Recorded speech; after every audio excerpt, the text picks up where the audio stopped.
We wanted to do an exceedingly frightening episode at the end of this season, and this happens to be the thing that scares Erica the most, is the Night Stalker. She has bad dreams about the Night Stalker and somebody coming into the house in the middle of the night. The serial killer in this episode has been killing since the 80s. Almost 30 years, and in fact killed the parents of our cop of the week, who's Detective Spicer, which is Eric Close from Without a Trace. He's yelling. His MO is to kill someone and then leave a witness, and often he leaves a child. Officers arrived at the home of Annie Danzy just after 11 this morning. This time, a young child was left behind. LAPD investigator Matt Spicer is the lead on this case. And in my case, it was my sister and I. She was just a baby, but he left me as well.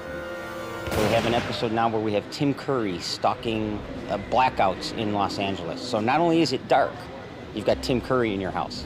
He's described, which I love, as rotting from the inside out, which is what the teeth are about.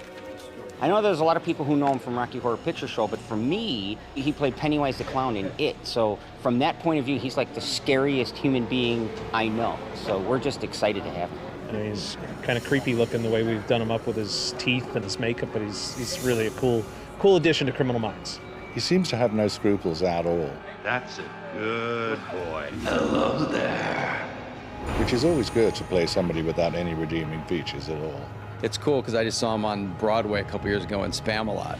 He's fantastic, and I've been following his career since I was a kid. He's squeezing me. I can't breathe.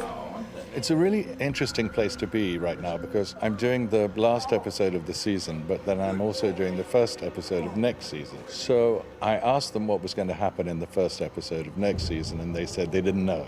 As we do on Criminal Minds, we have a cliffhanger at the end of the season where we leave some people in dire jeopardy. This year we've put Morgan in some jeopardy, and we're going to come back next year with Tim Curry and try to hunt him down, or maybe he'll get away and be out there for us all next season.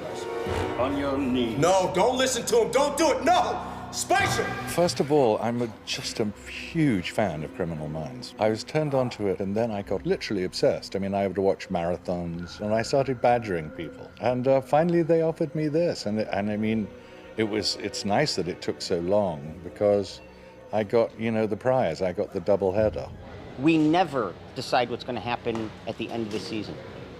This is the finale of season 5 for Criminal Minds, and it's a huge scene. So we've been paying attention to all the scenes, but giving this extra attention. There's a lot of pieces that have to come together in a 5-minute scene. We're killing a detective here. We're beating the hell out of Shamar, our character Morgan, and it's just another fun day on Criminal Minds. Morgan's getting it handed to him. But trust me, even if I have to write the next script, I'm kicking somebody's ass. I'm getting payback. Bastard! Come on, man! You've tortured him enough! The challenge was actually the rehearsal because it was a kind of a work in progress. Nobody was really quite sure how this ending was going to happen, so we'll see next season.